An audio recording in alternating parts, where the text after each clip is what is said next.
Welcome to Good Morning Keys on Keys Talk 96.9, 102.5. And good morning, Keys. It is Keys Talk 96.9, 102.5, the talk of the Keys. And good morning to you. It is already the 4th of June. We are into hurricane season. A lot of other things happening all around us. So we're actually going to be looking at a bit of a rainy day. What you see is what you get. We've got 84 degrees currently. On our way to 87, 70% chance of rain. That continues tomorrow. Saturday, 50% chance of rain. And then Sunday, 20% chance of rain. We're going to get right to our first guest. It is Mr. Dennis Ward, Monroe County State's Attorney. Good morning to you, sir. Morning, Michael. How are you? I am doing well, thank you. And I don't think we have spoken since Memorial Day, but I know that you commemorated Memorial Day. You as a proud veteran and always a Marine, we thank you for your service, and we thank those who defended freedom and fell in the line of duty defending us. Yep, the ultimate sacrifice. Yeah, really. Yeah, indeed. Well, we've got some things going on in your office, that's for sure, and a lot of developments here that we wanted to get to. Some very positive outcomes as well, including a trial. Let's see, the fake Uber driver. I'm going to start with that because that was one I was unfamiliar with. A kidnapping case, attempted sexual battery on an individual who she really had quite the ordeal there. Luckily, she was able to escape that, and that perpetrator will be facing the music on that one. Yeah, he'll be coming in for sentencing down the road. Now, this was one of the incidents. There was another one too. So we have another trial pending for basically the same thing. Mm-hmm. This guy was on a roll, and thankfully, this woman that he abducted with, he had the whole fake Uber light and everything. You can just buy them online. It's crazy. And she was on the sidewalk looking for an Uber, and he picked her up and drove her out to Blimp Road, where he tried to sexually assault her. She fought him off, ran into the mangroves, and worked her way back to the highway and walked to the Monroe County Sheriff's substation there in Cudjoe and reported it. And the sheriff and his investigators, as they always do, did a great job in locating this guy and placed him under arrest. And, there was a second incident also involving another woman, and they tracked that victim down.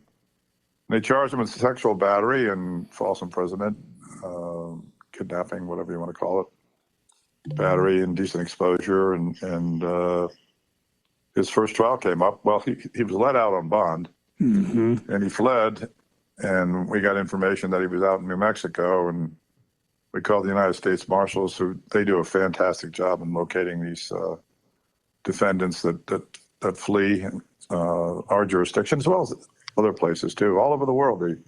They do a fantastic job, and they found him out there and brought him back here, and we took him to trial, and a Key West jury found him guilty of kidnapping and sexual battery. So there's a sentencing date coming up, and hopefully this guy will be leaving prison in a box. An illegal alien. So, but I have no intention of letting this guy off the hook and letting him go back to his country. He'll just come back in when a different administration comes into office, So I prefer keeping a guy like this in prison for the rest of his life. Well, that is true. And thanks to all of those, the perseverance of our law enforcement officers and of your office is to be commended, finding this individual all the way in New Mexico, bringing him back to justice here is certainly a good resolution, as best it can be expected under a very difficult and heinous crime, for sure. We also had sentencing by Circuit Judge Mark Jones after a guilty plea to battery on a detention facility staff member. That followed an incident in Monroe County Detention Facility. And again, your office has often stated that violence against correction officers and law enforcement personnel will not be tolerated. And this is a case in point whereby this individual also will be facing an extended sentence. Yeah, that's another instance, and we're just not going to tolerate any assaults or batteries on law enforcement officers, and that goes with for corrections officers too. Those people that work in the jails, they have a tough job. That could be one of the worst jobs in America, working in a jail, and to be assaulted and beat up by prisoners, that's just unacceptable. And we prosecute them, and we convicted this guy too, and he's due for sentencing here coming up, and hopefully they'll give him at least a double the sentence of what he's presently serving, and we'll go from there. We had a resisting arrest case as well you were telling me about earlier. That one, Yeah. Would you like to detail that for us? Yeah, this is assault on one of our law enforcement officers, deputy sheriff, and this gentleman chose to duke it out with the law enforcement officers, and they charged him with resisting arrest with violence, and we prosecuted him this week, and the jury came back guilty on a lesser charge of resisting without violence, which is a first-degree misdemeanor. Judge Jones listened to the case, and during sentencing, he sentenced this guy right away. He sentenced him to 10 months in the county jail. He'd already been in for 4 months, and the plea offer was 4 months credit time served, and he chose to go to court. And after hearing the evidence presented to the jury by our prosecutors, the judge was a little bit disturbed about this gentleman's conduct and sentenced him to 10 months. Okay.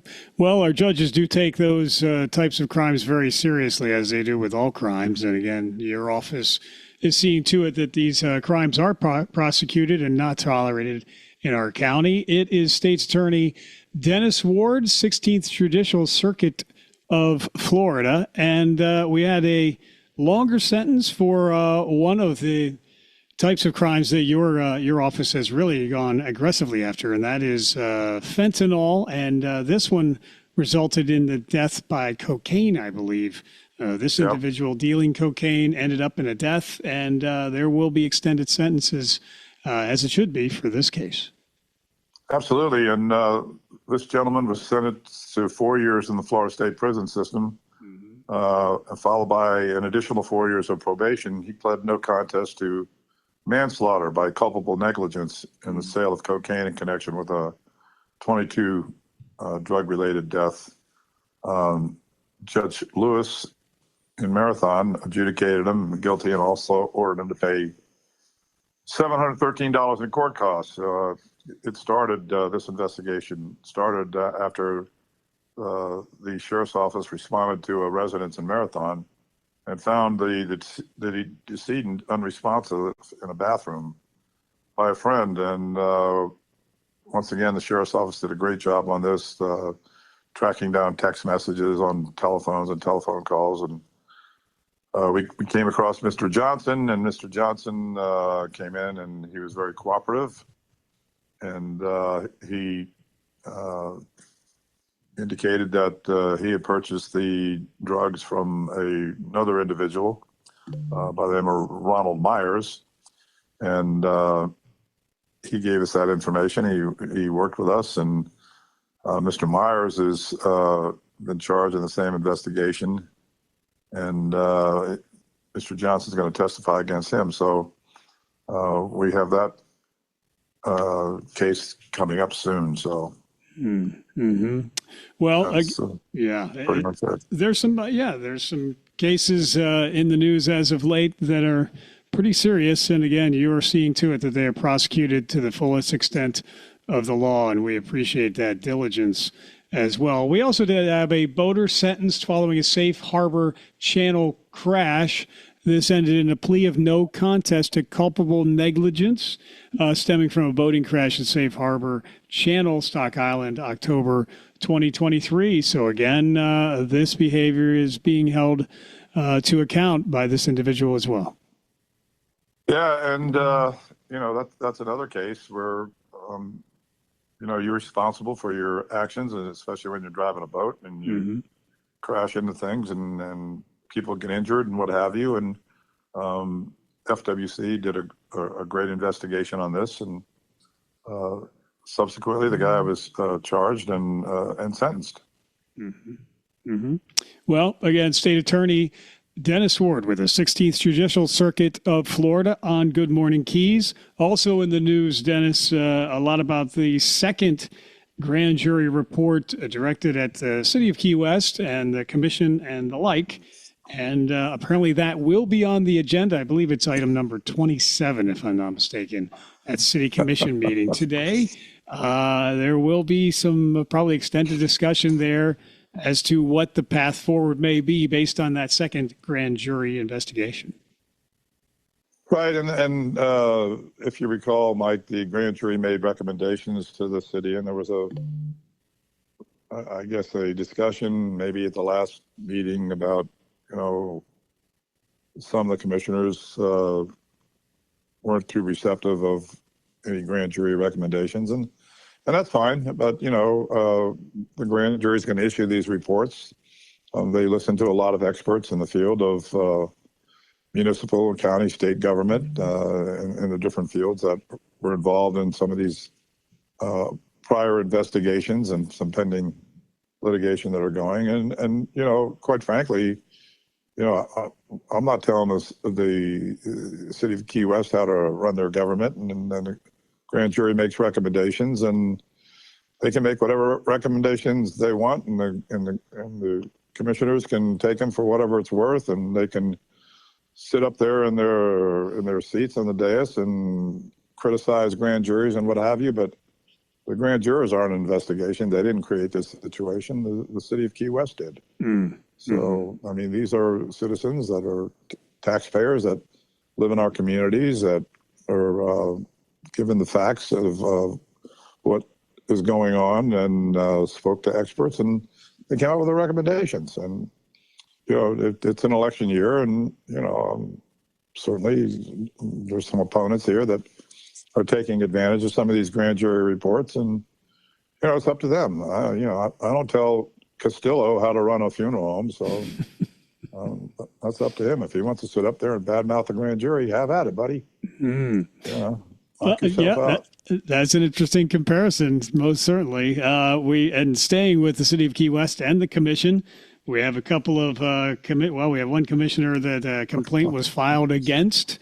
Another commissioner, actually, the mayor and the city manager, complaints were filed against them as well. A lot of accusations slinging back and forth. Does your office get involved on those accusations?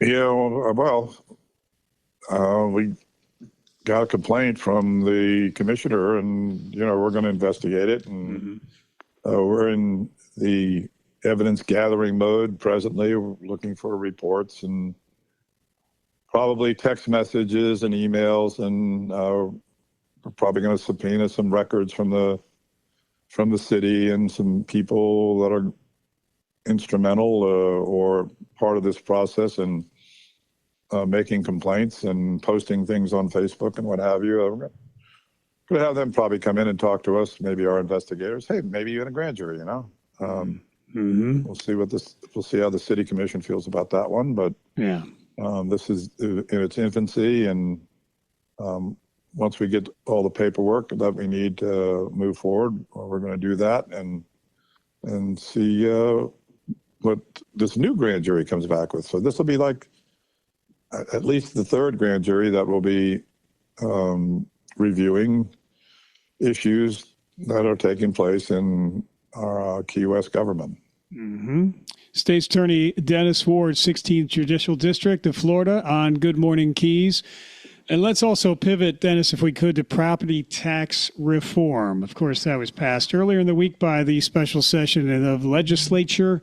Property tax, some are calling it a phase-out plan, which will, if it's approved by voter referendum, reduce property taxes over time for homestead properties in particular.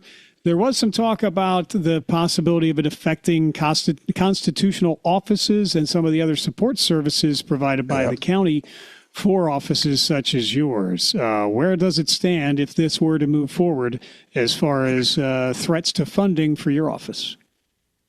Well, I want to thank the mayor and the county commission for sending a letter to the president of the Senate to get some clarification on what's going to be impacted by this. Mm-hmm. And I can see their concern because they're required by statute to support certain government functions. And one of those government functions is my office. And they're responsible for finding office space for us.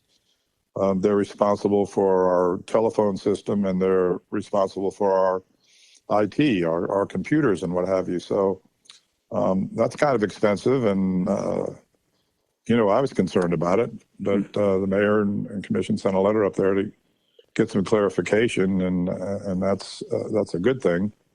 I saw that in response to that, their obligations are still going to be there to have to fund these things, and that's a good thing. Mm-hmm. And the other thing I was interested in, because I'm the commander of the VFW post up here in the Upper Keys in Key Largo, and we do a lot of work with veterans, and the county spends a lot on our veterans, and rightfully so.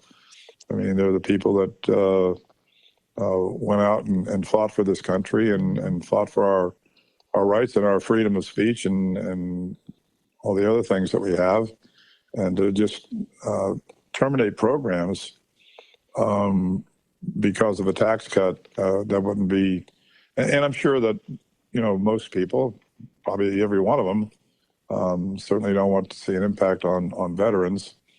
But I mean, it's a good thing when you lighten the load on people, and, with the influx of all these people coming from all these states that had different restrictions and what have you, and basically since COVID, the amount of people moving in to Monroe County increased, the free state of Florida, but the free state of Florida is not free, right? I mean, a good thing for people that want to sell their house was the increased value, but with the increased value comes increased taxes. And I think the move is to try and do something maybe even with the millage rate there, which, hey, the county says, hey, we're cutting taxes, but you get your tax bill and it's higher than it was the year before.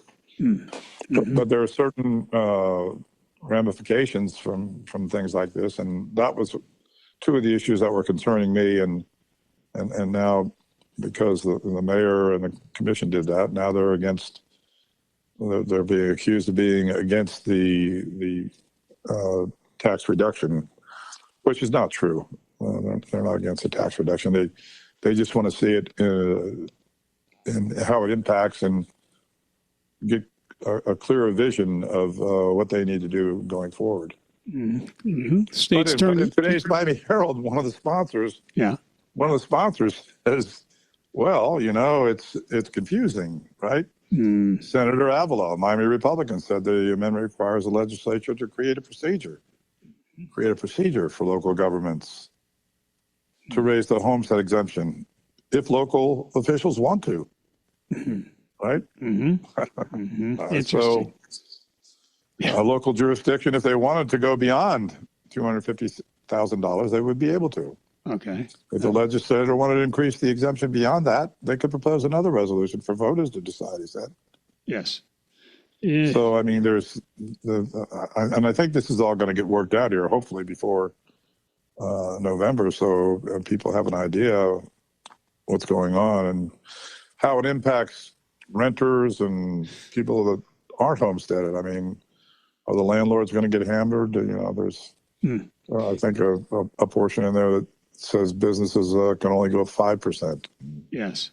It will be interesting to see how that shakes out. My question was like yours. How does that impact non-homesteaders, namely renters, et cetera? We'll see how that shakes out. Apparently, the state trust fund that was originally part of the proposal, that was withdrawn as well. That was to backfill local budgets. Sure. So that's no longer there. But again, it will go to the voters in November. Yeah, the incoming speaker said, "Well, we're not going to do that." I think it was a $300 million fund that was there, and they said no. Yeah.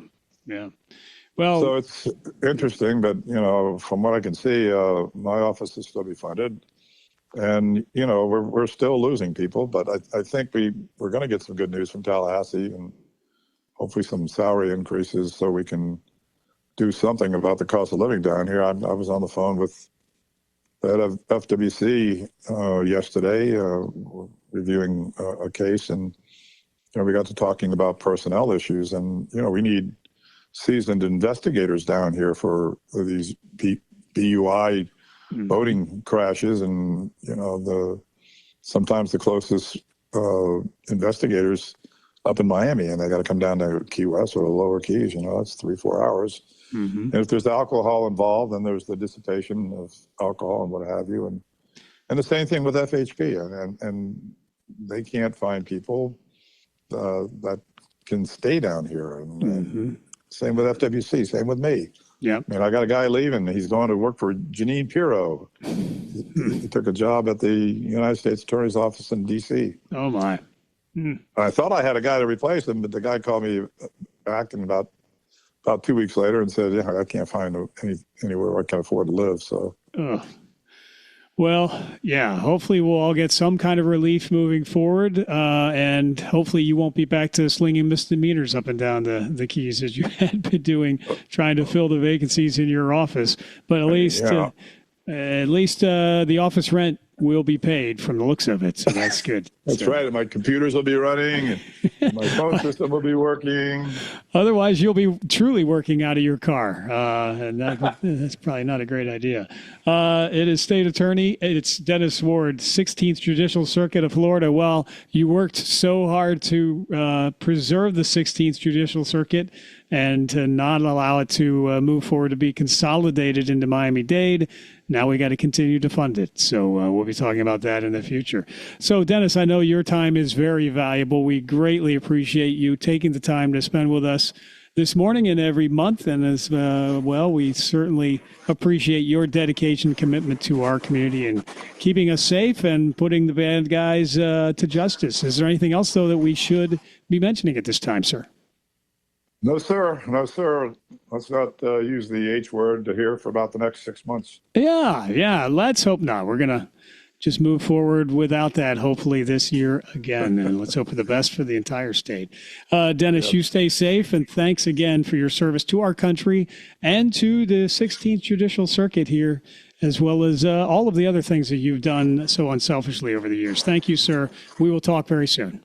Yes, sir, Michael. Thank you for the opportunity to be on your show. Likewise. Thank you. Take care. Bye-bye, buddy. Bye now. It is State's Attorney Dennis Ward, 16th Judicial Circuit of Florida. Keys Talk 96.9, 102.5, the Talk of the Keys. We return with more Good Morning Keys in a moment. Let's talk trash. I'm Taylor Conrath, and my family's been taking care of your family's trash for years. In fact, we've operated Marathon Garbage Service and kept the Middle Keys clean since my great-grandpa, John Conrath, founded the company in 1950. That's a lot of years talking trash and hauling trash. And these days, we take care of your family's recyclables in addition to commercial and residential waste removal. The Conrath family and our entire team of great employees takes pride in keeping our community clean, from the north end of the 7 Mile Bridge to Craig Key. Now it's my generation of Conraths working together with my grandfather and my dad to continue the tradition and commitment started in 1950 at Marathon Garbage Service. The Conrath family is always there for your family. If you need to talk trash, just call us at 305-743-5165. That's 305-743-5165. Or visit us at 4290 Overseas Highway in Marathon and online at marathongarbageservice.com. Step back in time. Step back into Old Town. Step into Old Town Bakery with fresh baked treats like pastries, cookies, brownies, and fresh breads made every morning. Enjoy hot and cold delicious ground coffee always brewing and handcrafted breakfast and lunch sandwiches made to order on oven fresh breads. And now Old Town Bakery features spinach mushroom feta quiche and ham and cheese quiche, delectable for breakfast or lunch by the slice. Get a whole quiche pie by ordering in store with 24 hours advance notice and enjoy new new cream-filled croissants with chocolate or vanilla filling, and award-winning fresh baked pies, including their key lime pie, voted the best in the Keys. Pick up their unique Old Town Bakery t-shirts for a friend or yourself and give the gift of deliciousness with a gift card available for purchase in-store. And their catering menu is available to make that next event memorable. Old Town Bakery on the corner of Eaton and Grinnell. Stop in or order online. OldTownBakeryKeyWest.com. Your home is your castle, your sanctuary. Rack Advanced Control brings together the electrical and smart technology that make your home comfortable, secure, and effortless to live in. Imagine music flowing seamlessly through every room, beautiful lighting that adjusts to your lifestyle, motorized shades, climate control, and energy management all working together automatically. From integrated audio and video systems to discrete security cameras and professional electrical services, Rack Advanced Control designs and installs technology that works in perfect harmony. Originally founded in California, Rack Advanced Control has over 20 years of experience serving the luxury residential market and was honored as a 2024 Lutron Excellence Award Integrator. Now with an office in Key West, Florida, Rack brings world-class smart home design and electrical expertise to the Florida Keys. Make your home smarter, safer, and more enjoyable to live in. Call 786-647-9647 or visit rackav.com. Rack Advanced Control. Intelligent luxury, expertly installed. Good morning, Keys on Keys Talk 96.9, 102.5. And good morning, Keys. Keys Talk 96.9, 102.5, the talk of the Keys. And good morning to you on the 4th of June. We're going to say good morning to Abe Kahn. He is the president of the Navy League of Key West. Good morning to you, sir. Good morning, everybody, and good morning, Key West and the Keys. Yeah, absolutely. Thanks so much for being here. So as I just got done speaking with Dennis Ward, state's attorney, I thanked him for his military service. And I have not spoken to him since Memorial Day had passed. And very appropriately, a lot of commemorations and memorial services did occur. And I wanted to thank you again for your valiant service to our country, sir.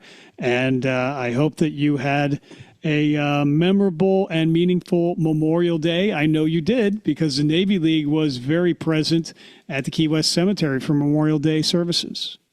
Yeah, Michael, we lead it off every year, and it's such an important day, and everybody always says thanks for your service, and we all appreciate that, of course, but it's an important day to remember those who made that ultimate sacrifice. And we started off real early at 9 o'clock. I was humbled and honored as the president to be out there. And we had the skipper of the naval base, Captain Colin Thompson. He was our speaker, along with the chaplain, and standing room only out there. And we get there day before, and we put all the flags out at the main memorial plot there. And a lot of people don't realize that we have not only American sailors, but we have a couple foreign sailors there also, and kind of throws people off because, like, how come we have Confederate flags there? But they're not. They're actually British flags. And so a lot of history there. And, you can always go on to Google there and or the ChatGPT and figure out the story with the battleship Maine and why we have so many folks buried there. But it's definitely a humbling experience, and I was definitely honored. And then we moved over to Bayview Park, where Kathy Crane and her crew over at James Carey and that whole crew, they do the thing from Monroe County Veterans Affairs. And Sue Burke was the speaker out there. She lost her first husband, unfortunately, and she's a Gold Star family member. And for those who don't know what that is, that's when somebody loses a loved one. And just a very, very important day, and a day that we should all remember those that couldn't be with us anymore. Yeah. Abe Kahn is with us. He's president of Navy League Key West Council, which is a nonprofit civilian educational and advocacy organization supporting America's sea services, and also supporting all members of all services in our community. There are a lot of military installations in our community, and JADA is one. People are not super familiar with that installation, and for good reason. But you and other members of the Navy League were able to gain access and take a peek at JADA South Command. Yeah, it's pretty cool. A lot of people don't understand what they do, and that terminology or that acronym that we use, that JADA South, that's the Joint Interagency Task Force South.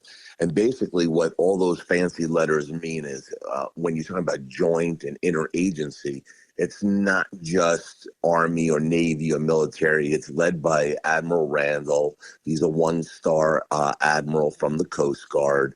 And he and his crew out there, they basically go ahead. And again, there's Army, Navy, Air Force, Space Force, a lot of three-letter agencies without going into that list. I don't want to spill the beans, but a lot of different groups that go out there, and they're monitoring and helping out with any kind of illegal activities that may happen down in this area of responsibility.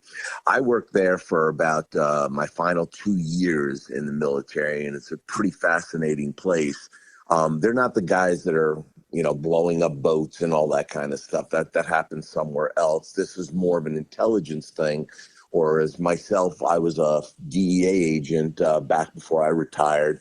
I would feed this information to those guys, and they would have real-world assets out there, Coast Guard boats that would go ahead and hunt for these big drug smuggling things. So, you may read in the paper, this amount of cocaine or this amount of drugs was found maybe locally, but these guys were getting it in the metric tons. And just fascinating group. They opened up their doors to a lot of the local civic organizations.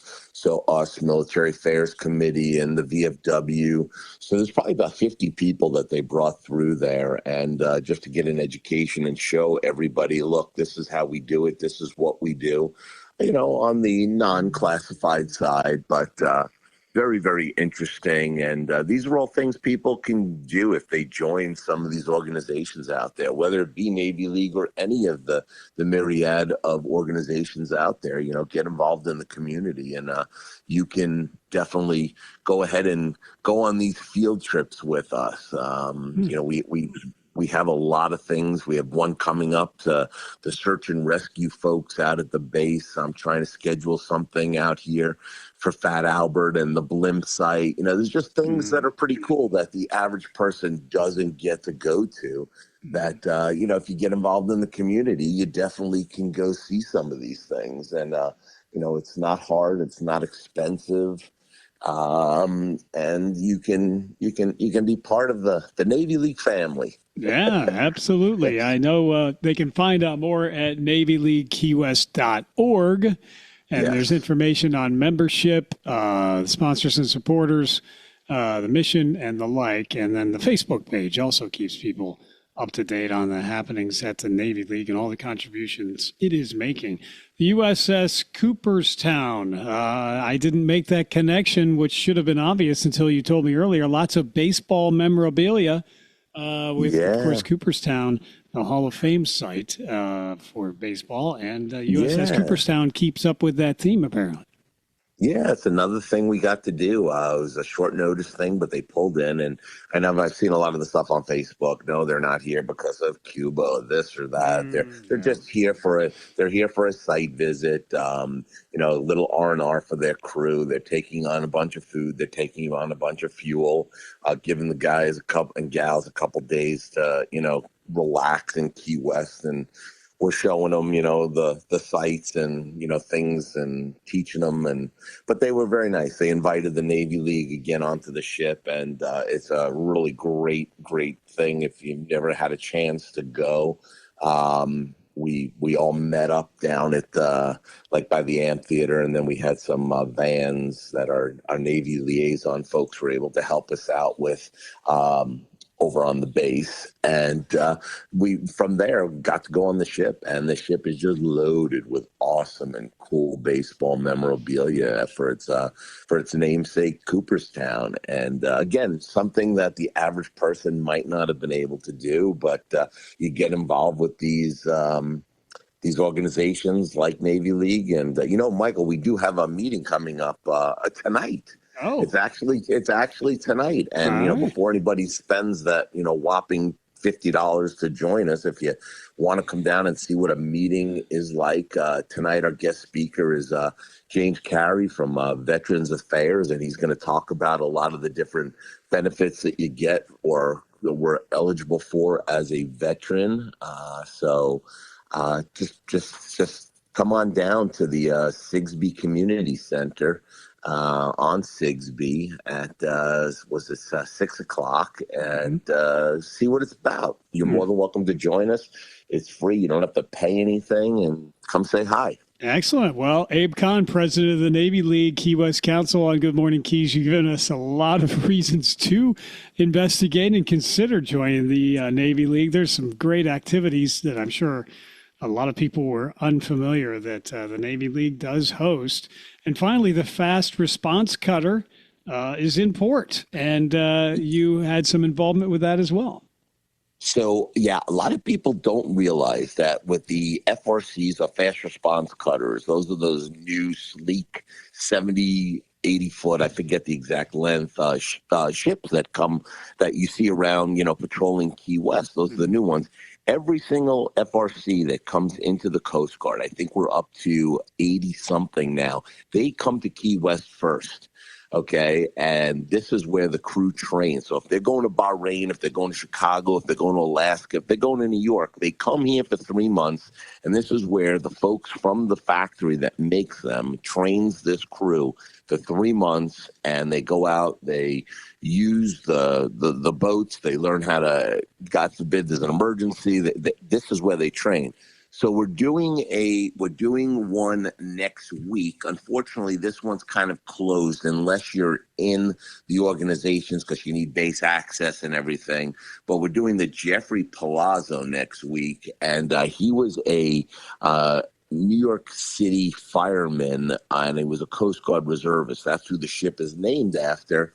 And we go down with the Navy League, and we provide donuts and coffee and things like that, and we get on the ship with them, and we actually watch the Coast Guard. The commander of that boat will sign a paper taking possession from the shipbuilder to the Coast Guard, and it's a pretty meaningful event. So it's really cool to watch. That is very cool. So, Abe, with that, we will let you get back to a busy day, but also want to remind people that the Navy League does meet tonight. All are welcome to attend at Sigsbee. That's at 6 o'clock, correct? Yes, sir. Excellent. Well, thank you for the update about the Navy League this morning. And Abe, a sincere thank you for your valiant service to our country for many, many years. Thank you, sir. Thank you. We'll see everybody later. Thank you so much. Thanks for being on this day. morning. Abe Kahn, thank you. He's president of the Navy League. Keys Talk 96.9, 102.5, the talk of the Keys. And we'll be back with more Good Morning Keys in a moment. Good morning, dear. Breakfast almost ready? In a minute. So did you happen to call someone about spalling repair for the house? You know what? I knew I forgot something yesterday. Honey, you know how important spalling repair is, especially here in the Keys. If that spalling damage gets any worse... Don't worry. I'll call Design Center in Marathon. When?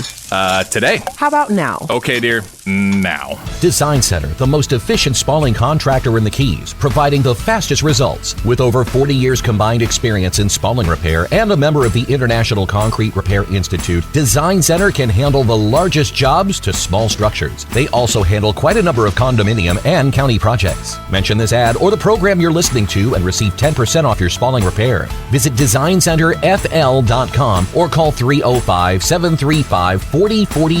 Design Center, 6677 Overseas Highway Marathon. License number CGC 1523838. Remember, mention this ad or the program you're listening to and receive 10% off your spalling repair from Design Center. This is Ollie North for 4-Star Rentals. 4-Star Rentals is the most complete rental store in the Keys. They can provide rental equipment for every do-it-yourself project from your house to your yard. Bobcats, chippers, chainsaws, and tile saws, you name it, they have it. They also deliver throughout the Keys. That's 4-Star Rentals. Model marker 4.5 on Stock Island. These guys are really good. That's 4-Star Rentals. Go see them soon. Check us out. What Colonel Ollie North says is absolutely true. We're locally owned and operated. We offer a fleet of delivery trucks for fast all-in-one delivery. Four Star Rentals is the oldest tool rental and party store in the Florida Keys. We make it easy to get that job done for that party or very special event. We're located at mile marker 4.5 in Key West, or just call us and we'll come to you. Four Star Rentals, 294-7171. That's 294-7171. Remember, Colonel Ollie North never lies. Historic Pepe's Cafe in Key West, founded in 1909, still does things the old way. Diachronic, if you will. How about fresh squeezed juices? Think how good that margarita or Greyhound will taste. Blue Point oysters shucked to order because oysters work better that way. Fresh breads and outstanding specials in an eatery that opened the same year Ole Evinrude invented the first outboard motor. And get a jump on someone's birthday and check out our retail offerings for some great gift ideas. Pepe's Cafe, Old Town Key West, of course. This is Good Morning Keys on Keys Talk 96.9, 102.5. And good morning, Keys. Keys Talk 96.9, 102.5. The talk of the Keys, a fast-paced morning here as we are moving right through the 4th of June on Good Morning Keys. And we're going to say welcome to George Lopez. He is candidate for Monroe County Commissioner, District 2. Good morning to you, sir. Good morning, Mike, and good morning to your listeners. Thank you. Thank you so much for being here. We've been talking a lot about the military here all morning long. We always try to give our respect and thanks to those who served in our military. You, sir, served 21 years and 10 months in the United States Navy, retiring with an honorable discharge. Of course, that's the testament to the unwavering commitment to the nation. You rose to the Naval Fighter Weapons School Top Gun graduate, earning a prestigious designation as an adversary pilot, one of the most demanding and elite roles in the naval aviation, responsible for simulating enemy tactics to train the Navy's best combat pilots. So I wanted to at least lead with that and a thank you for your valiant service to our country, sir. Well, thank you very much. I've had a lot of fun doing it, and I would do it again if I were younger. Let's put it that way. Indeed, I understand that. Well, George Lopez, candidate for Monroe County Commissioner, District 2. In addition to the military service, you have a number of different attributes as far as community roots and business leadership. And let's talk about that for just a second. So you retired from active duty. You also, I wanted to make sure that we talked about the Venezuelan Air Force duty and exchange tour there. So that gave you some foreign experience as well. That's correct, Mike. I served there for 2.5 years, 3 years. I was involved in 2 coups, and that's when I decided I would get off of active duty and circle back around. Mm-hmm. And that was the active duty stint. Okay, very good. Again, George Lopez, a candidate for Monroe County Commissioner, District 2, service, experience, leadership. And I mentioned the duty is the exchange tour in Venezuela because that gave you a taste for international affairs. And now you head up your company in the Keys, which specializes in the export of U.S.-made products to international markets in foreign utility companies. So you continue to expand your skill set on the international stage as well. Well, that's true. The actual company is in Doral. It's a 63-year-old company, family-owned business. Yes. My dad helped build the Havana Tunnel with his father in the 50s, and then emigrated over here in the 61s with 3 kids, and I still was not thought of at that point. I was born in 64 in the United States. Yes, sir. But yeah, that's a little bit, I run that business. We do a lot of hurricane restoration. We deal with all the major utilities overseas in the Caribbean, South America, Central America. So I do a lot of traveling. Very well. Well, again, George Lopez, candidate for Monroe County Commissioner, District 2. And, sir, you have said that your campaign, which was recently launched, and we'll talk about your motivation for doing so and what made you, make this commitment, but affordability, accountability, and transparency are some of the cornerstones of what you want to be known for moving forward. Is that correct? Yeah, that's correct. I don't feel that the affordability issue here in the Keys is the most important. We have. Uh-oh. Looks like we lost some connection here. Hang on just a second, see if we can't reestablish that. And somehow that did get cut off. So just 2 seconds. He's coming right back. Perfect. Hello, sir. Are you back with us? Sorry about that. Anyways, yes, sir. Yeah, the affordability issue is the biggest thing for me. Is also the transparency and the accountability that I see with the current BOCC. You have a BOCC that doesn't answer its or doesn't have its Facebook open to post on. I don't know what that's about, but you can't post on it. If you ask a question, you don't get an answer. You got to basically get in a public forum to question the people, to ask them to answer. And the answers are usually not good. But the biggest problem here is the property tax and the tax relief, as well as the rising costs and insurance premiums that are driving a lot of these folks out of the Keys. People that I knew back from the 70s that no longer are here because they have to leave because of the price. I think there's a lot of stagnation on the part of the, or should I say inertia, on the part of the BOCC. I'm running this because, people can judge for themselves. You need to know where your candidates stand for. I support Governor DeSantis. I'm MAGA 100%, but that's not the key issue. The key issue is you should know where every one of your candidates stands for. This is a red state. This is a red county. It's not a pink or purple or whatever color certain people in the BOCC say it is. That's not the way it is. Homeowners, families here are struggling with the rising cost of the insurance premiums, the housing expenses. The government should be looking for ways to give taxpayers relief, not defending the status quo. And that's what the BOCC does. And I heard your previous guest, and I don't agree with a lot of what he said, as you probably figured that out, because you're gonna wait for a carve out. You're going to join a group called the FAC, which is Florida Association of Counties, which opposes all of the tax relief that Governor DeSantis wants. It's time to decide. Do you want the status quo, or do you want somebody that's going to go basically fight for the taxpayers of this country and give their money that they had to give to the local government and get it back? Okay, we got 43,275 taxable residents, of which out of those 43,252 of those, 8,700 to 9,500 are full-time residents. The rest are second homes, which means the majority of the money is collected by people that don't even live here full-time.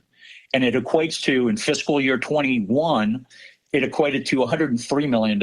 In fiscal year 25, it was $168 million. Okay, it's about a 32% increase, and roughly about $31 million. Instead, we keep wanting to increase taxes. We can do all the services. I'm not for cutting any first responder at all, helping dentists and helping our vets. I'm all for that. But we have so much money, and these guys, I had a paper written up that'll be posted on my website here shortly. I will announce the website address here after, later on today with the paper. But there's like 10 different, there's 3 different proposals that we can actually initiate at the next budget hearing that would kick back approximately $15 million back to the taxpayers. There's another 5 that are policy issues that can be resolved too.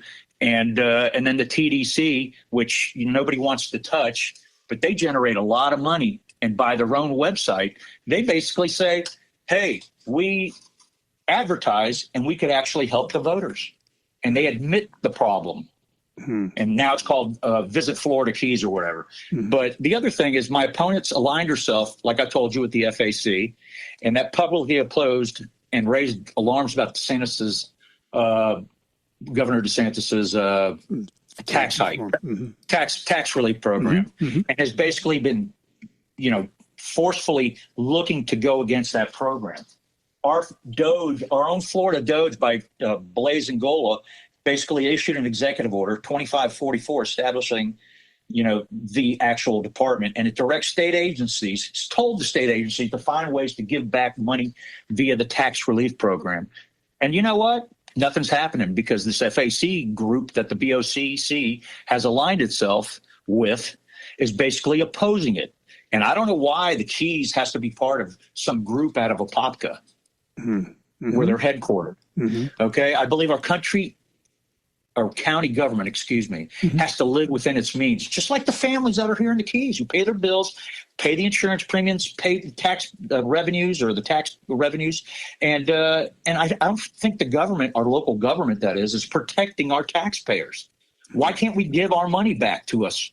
Yep. And, let me say one more thing. As a lifelong Keys resident who grew up in Sugarloaf Key off of, Sugarloaf Boulevard on Coral Drive, I know firsthand how these hard-working people work ever so hard for every dollar they've earned. That's why it's the responsibility, or we should look for responsible spenders and a government that serves our people, not the other way around. It is George Lopez. He's candidate for Monroe County Commissioner, District 2 on Good Morning Keys. And so, sir, you are in favor then of the property tax reform that the governor has put forth? It should have been done. It should have been, instead of looking for, I was at a Chamber of Commerce meeting. I won't say where it was yesterday. But I will tell you, I asked my opponent, I asked her, why do you not oppose, or why do you oppose Governor Santos' tax relief? And then she basically started off by saying, I don't oppose it. And she droned on for about 5 to 10 minutes about what she's doing. At the end of the day, she says, I'm looking for a special carve out. Guess what? For the elected officials and the constitutional officers. I have the transcript. I think I sent it to you this morning.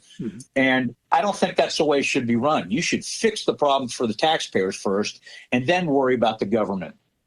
Okay? That's the way I want to do it. And if I'm elected, I'm going to go in there. The first day I'm going to do is I'm going to ask for every government contract or county contract that we've signed. And I'm going to go through it and I'm going to find lots of money to give back to people, because there's tons of money just based on the percentage of from 2021 fiscal year to 2025 fiscal year. You know the numbers, it's $32 million or a 33% increase in the tax revenue. Why can't we give it back? It's not so much, and the reason why the tax revenue's gone up is so much because the property values have gone up so much. It's not only millage, but it's a formula of the two that are intertwined. Okay, you could immediately at the next budget hearing they could do a rollback rate on the millage. That would immediately kick over like I don't know what I would have to look at the paper, but it's a substantial amount just by doing that. And the commission could do it at the next budget hearing. And there's 2 other proposals in there that they could do at the next budget hearing. They partially included one already, but they haven't followed through with the whole plan, from what I understand. And what I say to the voters is there's one thing. The choice is pretty simple. You can protect the government budgets or protect the taxpayers. I'm on the side of the taxpayer because I am a taxpayer, and I don't have a homestead exemption. Okay, I pay the full price, and it's not because I want to. It's just because that's the way I am. Okay, I don't want anybody saying that I don't pay my taxes. I do, and I'm standing right now with the taxpayers of Monroe County, Florida Keys. I want the voters to keep more of their money in their pockets. I want government quit taking money away from them, whether it's local, state, or federal, and sharpen their pencils and tighten their belts and live like the rest of us that pay bills. Pay and live within your means, not above your means like they're doing right now. George Lopez, he is candidate for Monroe County Commissioner, District 2 on Good Morning Keys. And so the property tax referendum that will be facing the voters in November, we've talked about it a lot, but the homestead exemption increase is pretty much the cornerstone of it. Will renters be adversely affected, to your knowledge, by this property tax reform? It's my understanding that it'll stay in place, but they already pay the full brunt of they have no exemption. Yeah, right. So they're capped. Their prices go with the property appraised price. Okay, which means last year I paid. Let's just for academic person.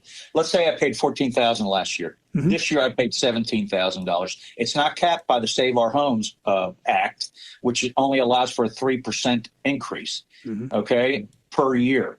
Those guys are gonna, as their property increases or decreases, their value will go down. Their property taxes will go down. So in so many words, they're going to have to pay either a little more or a little less. But that's the game. That's what they're in for, because they have no protection from Save Our Homes. Yes. And again, it is George Lopez, candidate for Monroe County Commissioner, District 2. I know a website will be announced very shortly. You can find out more about George's campaign for County Commissioner, District 2.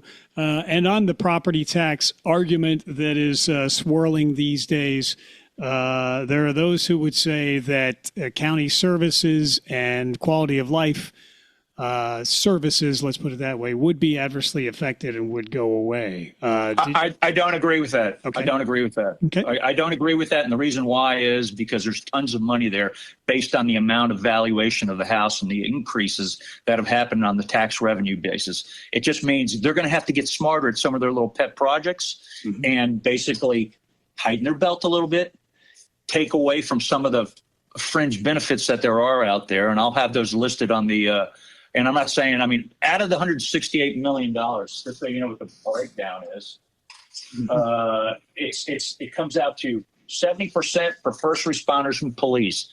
We don't touch that. We never are going to touch that. Okay? Out of the, and then 22% goes to constitutional officers. That's salaries and all that stuff and budgets and all that other stuff. Okay? And then the other 9.1% goes to the actual budget and a few other things. Okay. I just think that we should be smarter at what we're doing, and we're not being real smart. That's my understanding. Okay. Well, and that's an important distinction as well. George Lopez, District 2, running for District 2 County Commissioner. Service, experience, leadership. And as you've said, you're standing for affordability, accountability, and transparency. And the affordability piece has been a big concern of yours.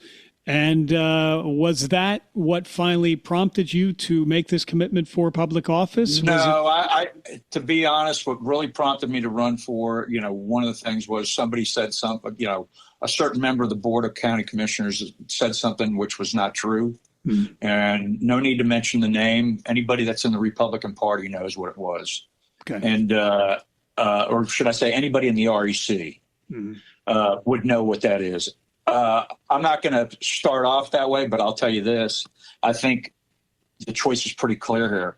Do you want the status quo, or do you want somebody that's going to fight for you? I'm going to fight for you. I'm going to lower your taxes. I don't care if I've got one vote in that Board of County Commissioners, because I know you got to work with your colleagues. But I'm going to do everything, and I'm going to kick and scream and do whatever I can to make it better for our taxpayers in this county, because I'm tired of seeing my friends have to move from the Keys because they can't afford it anymore. And there's no relief. It's all inertia. Everybody says they're going to do something, then they don't do anything. And that's the biggest problem I have with this BOCC, the inertia on the taxes, the inertia on the insurance premiums, the inertia on the costs. They don't do anything. And yeah, the county commissioners can't do much on the insurance premiums things, but they can work with that legislature. And I've been complaining about that for years to certain members of the Board of County Commissioners, and nothing gets done. Well, you will be able to find out more as the website is revealed here probably later today. You'll get the information, Mike. Yes, sir. Thank you. Thank you for bringing us up to speed as well, and for having the conversation this morning. But is there anything else that you would like to say to the potential voters at this time, sir? I'd like to mention to them, I've got lots of experience in running a business, and that's what that BOCC is. It's a business. Okay. There's ways to cut things out that don't affect our 20% of the taxable homesteads here, or the taxable residential homes here that are full-time residents. And we can do it. I mean, when you're talking about 20% of a $168 million budget, it's nothing. Well, okay, to me, it's nothing. But maybe to some bureaucrat in the local government, it's a lot. But you know what? We can all work and figure this out, and we don't have to have this inertia. We got to be working and moving fast to get this done for these people, because I don't want to see any more people leave the Keys. Yes. Well, again, George Lopez, candidate, Monroe County Commissioner, District 2, and I'm sure we will have future conversations, sir. I wanted to close with, again, a sincere thank you for your valiant service to our country and for making the commitment to work towards serving our county here as well. You've been serving in other capacities throughout the county and state previous to this, and we thank you for that as well. Unless there's anything else in closing you'd like to say, we will let you continue with a very busy day. You've got a business to run as well. Yeah, I look, I'm transparent. I'll tell you this, if anybody ever wants to speak to me, I will answer your phone calls, which sometimes I don't get a response back from the Board of County Commissioners when I ask a question. I will answer your phone calls. I will answer you. And my goal to you is if you call me and I'm your elected official, I will get you an answer or tell you that I'm getting you an answer within 24 hours of you making that initial call. I won't be here hiding behind a Facebook channel that's closed and nobody can comment on. I'm here to be accountable, to be transparent, and to make this place more than any other reason affordable to the people that live here full time, because that's what I want. Yes, sir. Well, thank you again for your commitment, and we will talk again at a future date. But again, we'll release more information as it becomes available as well. George Lopez, candidate for Monroe County Commissioner, District 2 on Good Morning Keys. Thank you, sir, for being here this morning. We will talk soon. Yes, sir. And thank you. I want to thank your listeners and you especially for having me on and giving me this privilege to talk to everybody. I greatly appreciate it and look forward to being more transparent to whatever questions they have. Yes, sir. Thank you. You have a wonderful day. We'll talk soon. Yes, sir. Bye now. It is George A. Lopez. He is candidate, as mentioned, for Monroe County Commissioner District 2 on Good Morning Keys. This is Keys Talk 96.9, 102.5. The talk of the Keys. We'll have breaking news as soon as it happens. Local, state, national news coming your way at least every half hour. Weather around the clock. And it's time to join Glenn Beck on Keys Talk 96.9, 102.5. The talk of the Keys.